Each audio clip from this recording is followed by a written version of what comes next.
고향에 또 부모님 같이 찾아가서 예배드리느라고 찬양대가 없습니다. 잠깐 기도하고 말씀 듣도록 하겠습니다. 하나님 감사합니다.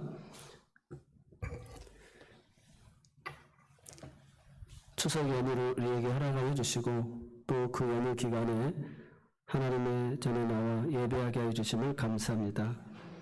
오늘 또 하나님 예비하신 그 복이 각 사람 각 가정에게 충만하게 임하게 하여 주시고 하나님 문 열어주시고 우리의 마음의 문을 열어주시고 듣는 길을 허락하여 주시고 깨닫는 은혜가 있게 인도하여 주시되 삶으로 행동으로 아버지 능력 있는 증거들이 우리를 통해서 나타나게 하여 주옵소서. 오늘 또 이 말씀 붙들고 한 주간을 승리하게 하여 주시고 우리 삶에 아버지 하나님 갈 길을 밝히 깨닫는 은혜의 시간이 되게 하옵소서. 예수님의 이름으로 감사하며 기도드리옵나이다. 아멘. 우리가 지구온난화로 인하여서 많은 재해와 지진 등으로 피해가 많았던 해였습니다. 기후변화로 올여름에는 더욱더 전 세계적으로 우리가 미디어를 통해서 본 것처럼 정말 삶의 터전을 잃고 수많은 사람들이 생명을 잃어버린 것을 보게 되집니다. 그럼에도 불구하고 그 홍수와 무더운 여름 속에서도 하나님은 오늘 우리에게 이 풍성한 가을을 결실을 허락하여 주신 줄로 믿습니다. 이 소출이 넉넉하면 사람의 마음이 넉넉해지고 여유가 생깁니다. 그래서 우리가 살림이 든든하게 되면 좀 너그럽고 여유가 있게 되잖아요.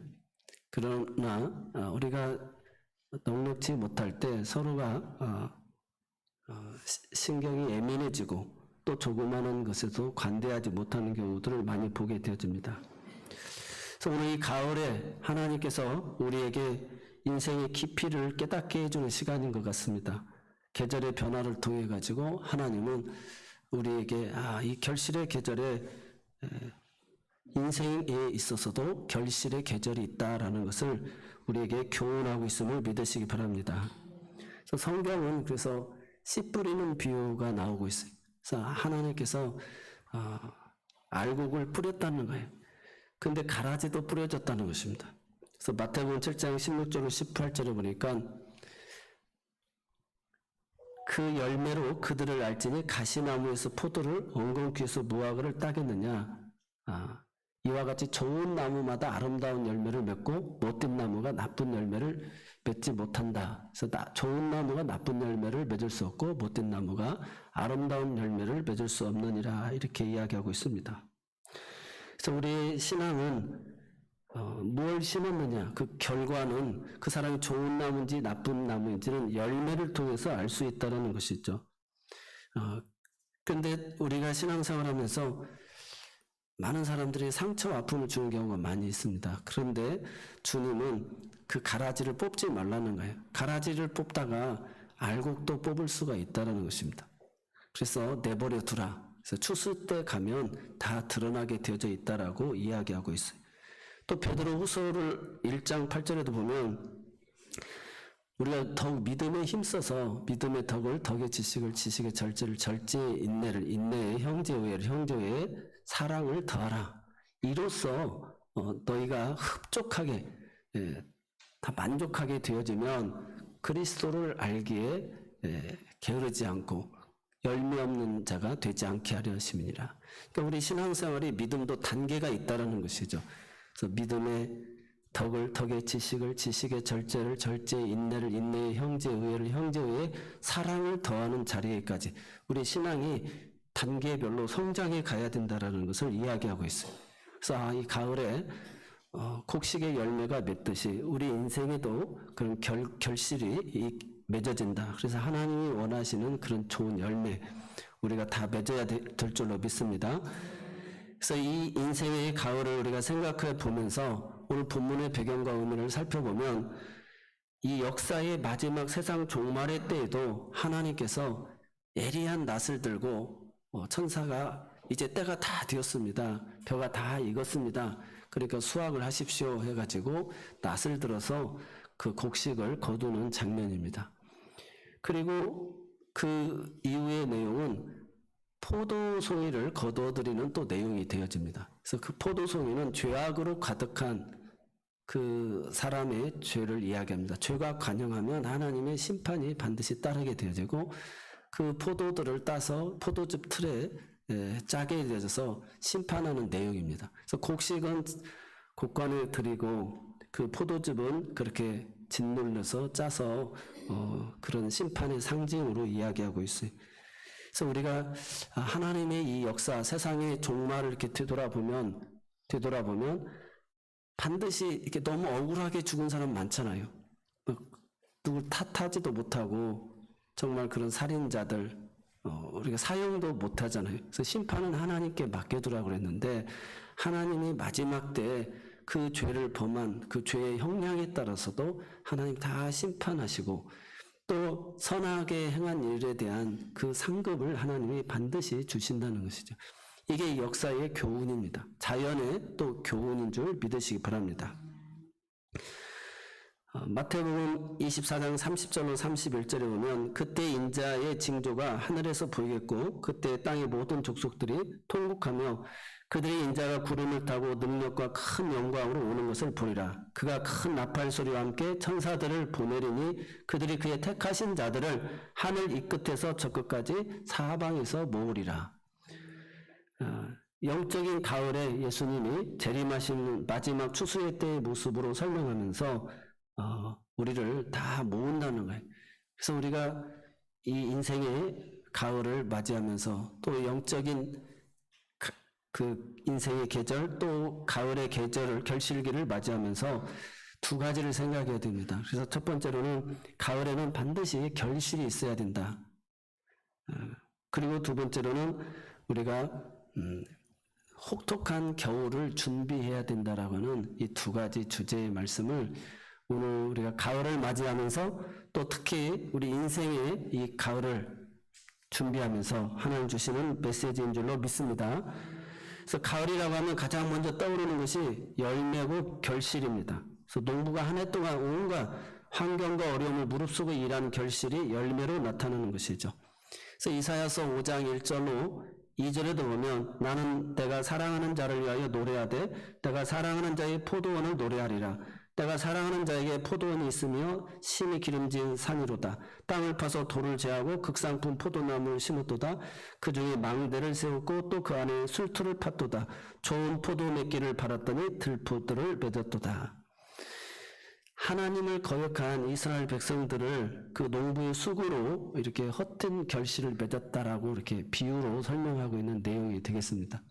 하나님은 오늘 우리들을 나의 사랑하는 포도원으로 이 포도를 노래하고 싶어 한다는 거예요. 우리를 어머니 뱃속에서부터 복중에 짓고 우리를 택하시고 또 우리를 이렇게 가정도 이루게 하고 그런 DNA도 허락하셔서 여기까지 다 재능을 허락해 주셔서 우리를 노래하고 싶고 영광을 받고 싶어 하시.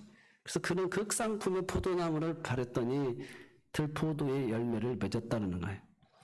이 땅에 우리가 삶의 주인이 하나님이시잖아요. 그래서 이 땅에 태어나가지고 하나님의 영광을 극상품의 포도나무의 열매로 맺어서 영광을 돌려야 되는데 고작 들포도나무와 같이 들포도를 맺었다는 것입니다. 그래서 주인이 마음이 아파하시는 것이죠. 누가복음 13장 6절로 9절에도 보면 열매 맺지 못하는 무화과 나무에 대해서 이 비유를 합니다. 이 비유로 말씀하시되 한 사람이 포도원에서 무화과나무를 심은 것이 있더니 와서 그 열매를 구하였으나 얻지 못한지라 포도원지에게 이르되 내가 3년을 와서 이 무화과나무에서 열매를 구하되 얻지 못하니 찍어버리라. 어찌 땅만 버리겠느냐. 그래서 우리가 포도원 지기가 한 번만 좀 더 기다려 달라고 내가 더 거름을 주고 더 수고하여서 열매를 맺겠습니다라고 그 부탁을 하는 모습을 우리가 알게 되어집니다. 그렇다면 이게 우리가 결실 또 열매 이걸 생각한다라고 한다면 우리 그리스도인들에게 좀 마음이 와닿게 적용이 될 수 있는 부분이 무엇이겠습니까? 예수님께서 선한 사마리아 사람의 비유를 설명하고 있어요. 그래서 올 한 해를 되돌아보면서 오늘 우리에게 주님 주시는 말씀입니다. 어떤 율법 교사가 예수님을 시험하려고 물어봤죠. 선생님, 내가 무엇을 하여야 영생을 얻겠습니까? 너는 율법에서 무엇하고 배웠느냐? 그러니까 율법에서 내 마음을 다하며 목숨을 다하고 또 힘을 다하고 뜻을 다하여 주 너의 하나님을 사랑하고 또 내 이웃을 내 몸처럼 사랑하라고 이렇게 배웠습니다. 그 대답이 옳다. 이를 행하라. 그러면 네가 영생을 얻으리라. 이렇게 이야기해 준 것입니다. 그러니까 이 율법 교사가 오늘 우리가 설교를 들으면서 이렇게 와닿지 않는 것처럼 그러면 내 이웃이 누구입니까? 이렇게 물어보는 거예요. 내 이웃이 누구입니까? 라고 하니까 주님께서 선한 사마리아 사람의 그 유명한 비유를 이야기합니다. 그래서 예루살렘에서 여리고로 내려가던 사람이 강도를 만나게 되어지고 죽어가고 있을 때 제사장이 지나가고 레인이 지나가고 거기 사마리아 사람이 그 모습을 보고 자기 가던 길을 멈추고 말에 태우고 상처에 포도주를 붓고 그 여관에 들여다 놓고 비용이 더 들면 와서 내가 도와주겠다 하고 그 가던 길을 가게 되어집니다. 그때 예수님이 그 율법 교사에게 이야기합니다. 그 강도 만난 자에게 이웃은 누구냐? 그러니까 자비를 베푼 자입니다라고 이야기합니다. 그래서 사마리아 사람입니다라고 참아 못하고 자비를 베푼 자입니다라고 이야기하는 것을 보게 됩니다. 그래서 가서 너도 이와 같이 하라 주님이 이렇게 말씀하십니다. 이렇게 이야기해도 우리가 평상시에 많이 들었던 말씀이니까 또 마음에 그렇게 크게 다가오지를 않습니다. 톨스토이가 쓴 세 가지 질문이라는 책이 있어요. 거기에 어떤 한 왕이 자기가 왕이 돼서 판결하고 하는데 모든 게 이게 후회스럽고 만족스럽지 못하는 거예요. 내가 지금 왕으로서 제대로 일을 하고 있는가? 내가 국정을 제대로 살피고 있는가? 이런 고민이 막 드는 거예요. 그래서 현자들, 지식인들, 박사들 데려다 놓고 그 질문을 하게 되어집니다. 가장 지금 내가 시급하게 해야 될 일이 어떤 일이냐? 그리고 내가 누구를 먼저 신경을 써야 되느냐? 그리고 지금 내가 이 일을 해야 되는 때가 어느 때냐? 그 때와 사람과 일을 물어보는 거예요. 가장 먼저 해야 될 일을 물어봅니다. 그때 아무도 대답하지 못하고 또 흡족하지 못한 답을 얻고 그 성에 좀 성자라고 하는 사람에게 이렇게 찾아갑니다. 그래서 가장 세상에서 시급하게 해야 될 때가 그 때가 어느 때고 또 어떤 사람이고 어떤 일이 중요하냐라고 이렇게 묻게 되어집니다. 그가 아무런 대답도 하지 않고 있을 때 그 일을 하고 있는 그 노동의 현장에 가서 일을 하고 있는데 물어보니까 아무런 대답을 안 하는 거예요. 그때 마침 숲속에서 막 부상당한 사람이 막 달려와가지고 살려달라고 하게 되집니다. 그때 차마 그 왕이 그 성자한테 질문했는데 자기가 왕이라는 것도 알고 있는데 자기가 그냥 그 사람을 모른 척하고 갈 수가 없어서 이제 그 상처를 그 치료해주고 그를 돌봐주게 되어집니다. 그때 이제 마지막으로 그 성자한테 또 한 번 질문합니다. 정말 이 세상에서 가장 중요한 때가 어느 때고 또 가장 중요한 사람이 누구이고 또 가장 중요하게 생각할 일이 무엇입니까? 라고 할 때 지금 왕께서 대답을 다 얻으셨습니다. 그것은 바로 오늘 당신이 지금 한 이 행동, 그래서 당신에게 다가온 그 사람에게 도움을 준 거, 이게 가장 중요한 때였고 가장 중요한 사람이었고 가장 중요한 일이었습니다. 그래서 그 답을 얻게 되어지고 그 사람이 이제 임금이 그 사람에게 당신 어쩌다가 이렇게 상처를 받고 이런 어려움을 당했느냐고 하니까 자기 부모가 왕으로 인해 가지고 다 집안이 몰락해서 왕을 죽이려고 궁궐에 갔다가 그 병사들한테 들켜가지고 싸우다가 이렇게 지금 겨우 목숨만 건지고 왔습니다. 그러니까 이 왕이 내가 왕인데 정말 미안하다. 그러면서 너의 이 행동도 내가 용서하겠다라고 하면서 그 일을 이렇게 잘 처리하게 되어집니다. 오늘 우리가 신앙생활하면서 거룩한 일, 이렇게 결산 벌써 생각하니까 심각해지잖아요. 내가 오늘 한 해 동안 뭘 했지? 결과가 뭐가 있지? 이런 생각을 하게 되어지는데 정말 내게 있어서 가장 중요한 때 가장 중요한 사람, 가장 중요한 일이 그 내 이웃을 향하여서 우리가 그렇게 자비를 베풀고 죽게 하듯이 행하고 그렇게 소중하면서 살아왔던 이 삶들이 정말 가장 중요한 일이었고 때였고 중요한 사람이었다는 거. 오늘 내 이웃을 내 몸처럼 사랑하게 된 줄로 믿습니다. 이 사람이 영생을 얻는다는 거예요.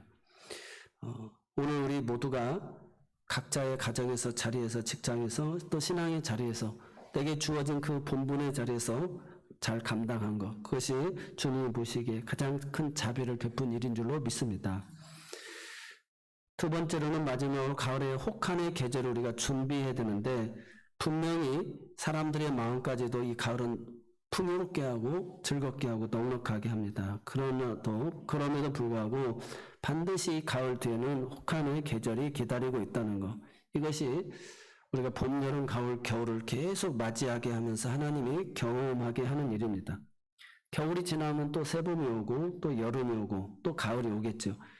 그렇지만 오늘 우리에게 분명한 것은 이 가을이 지나고 이 풍요로움이 지나고 겨울이, 혹한 겨울이 찾아온다라는 거, 이걸 우리는 잊어버려서는 안 된다는 것입니다.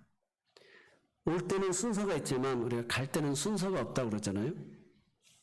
히브리서 9장 27절에 한 번 죽는 것은 사람에게 정해진 것이고 그 후에는 심판이 있다라고 이야기하고 있습니다.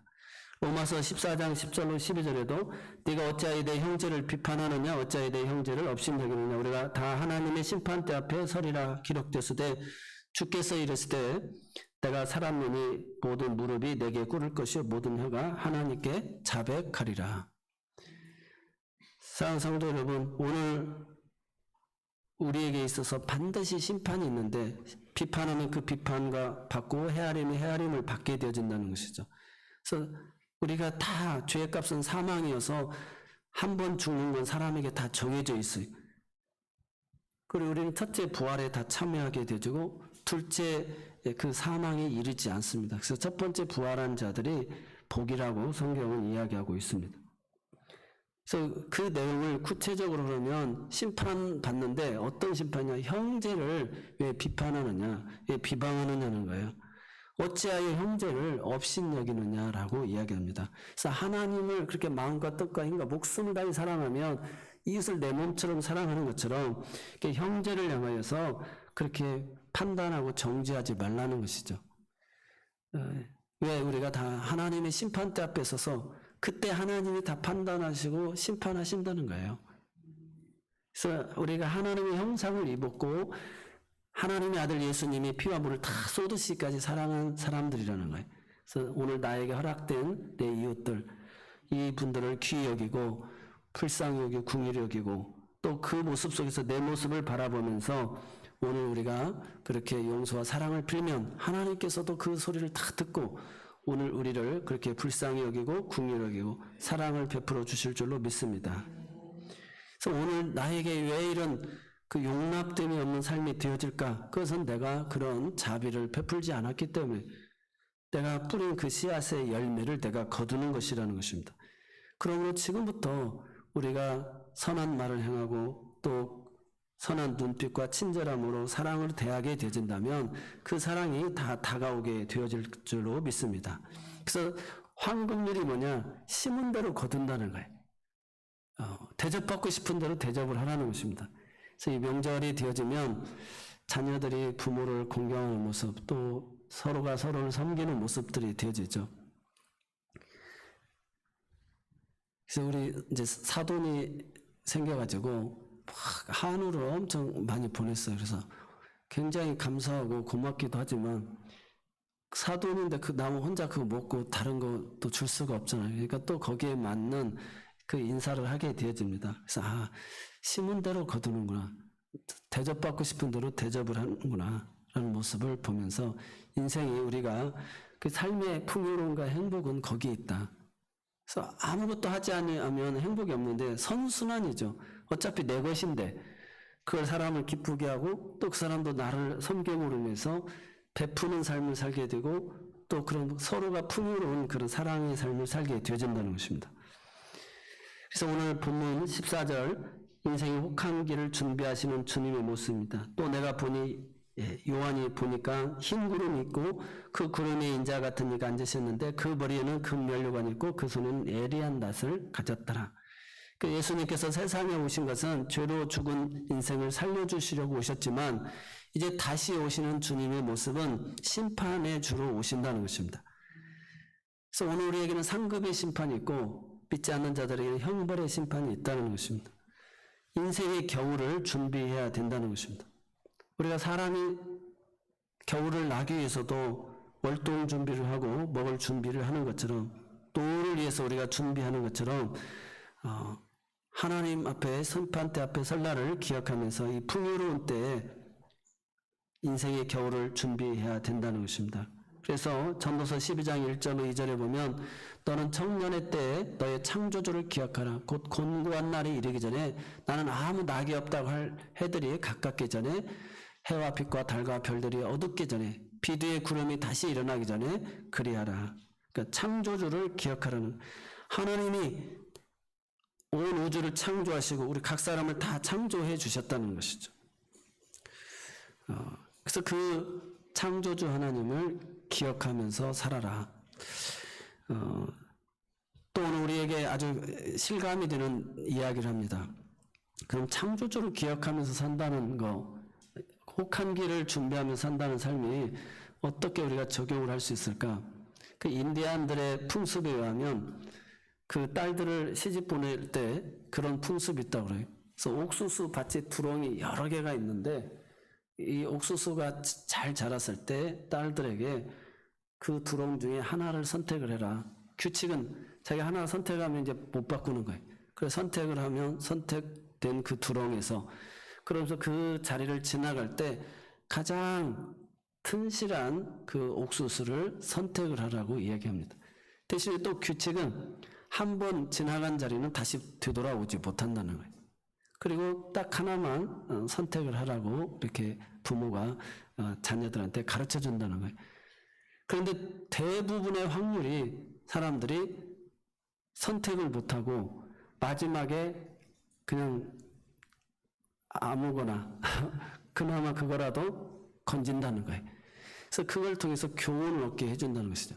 사람들의 생각에 더 좋은 사람이 있고 더 좋은 것이 있을 거라고 생각을 한다는 것이죠. 그러다 보니까 그 현재에 있는 그것을 스쳐 지나가 버리는 경우가 많다는 것입니다.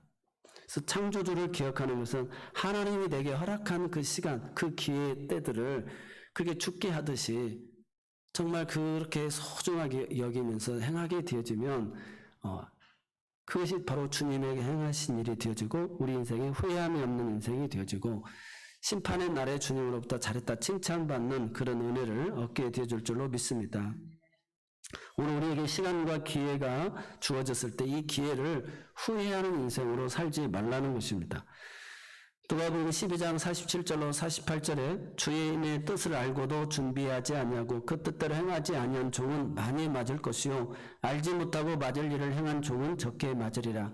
무릇 많이 받은 자에게는 많이 요구할 것이요 많이 맡은 자에게는 많이 달라 할 것이니라. 이처럼 하나님께서는 각 사람에게 맡기신 것을 요구하실 것이라는 것입니다. 오늘 우리의 신앙이 지난해 올해 이렇게 되돌아보면서 믿음의 덕을, 지식을, 절제, 인내를, 형제 외에 사랑을 더하는 그 신앙의 자리에까지 성숙해져 가야 되는데 아직도 내 모습이 더 거꾸로 가게 되어진다면 자꾸 인생에 후회만 나오고 원망만 나오고 불평만 나오고 내가 인생을 잘못 살았어, 미련이 자꾸 남고 아쉽고 그렇게 되어지다 보면 내 주변의 사람들에게 자꾸 한숨 뗀 모습만 보일 거고 짜증스러운 모습만 보이게 될 거라는 것입니다. 그래서 그 내가 섬김과 그 베품이 그것이 나에게 다 되돌아오게 되어져 있다는 것이죠. 그러므로 자신에게 주어진 이 재능을 잘 사용하여 하나님의 영광을 위해서 열매를 맺어야 되고 이 겨울을, 인생의 겨울을 준비해야 될 줄로 믿습니다. 오늘 16절 보면 구름이 앉으시니가 낯을 땅에 휘두르매 땅의 곡식이 거두어지니라. 다음 기회, 내일은 오늘 우리에게 보장이 되어 있지 않습니다. 지금 오늘 우리에게 가장 중요한 때는 지금입니다. 히브리서 3장 13절에서 오직 오늘이라 일컫는 동안에 매일 피차 권면하여 너희 중에 누구든지 죄의 유혹으로 완고하게 되지 않도록 하라. 오늘 이 세상 일에 우리가 안일하게 빠져서 양심에 화인맞고 서로 이렇게 피차 권면하는 말을 들을 수 있을 정도가 돼야 돼. 부모가 자녀에게, 또 자녀가 부모에게, 사랑하는 부부끼리 서로 권면하는 말을 들을 수 있는 사람이 되어야 된다. 그래서 성령이 교회들에게 하는 말씀을 들으라. 계속해서 이야기하는 것처럼 우리가 일방통행이 아니라 하나님이 세우신 사람들을 통해서 나에게 말씀하시는 소리를 귀 기울여 듣고 완고하지 않는 오늘 우리가 되어져서 하나님 나에게 이만큼의 재능을 주셨고 이 많은 복을 주셨으니까 더 하나님을 찬송하고 영광을 돌리는 그런 우리 모두가 되시길 바랍니다.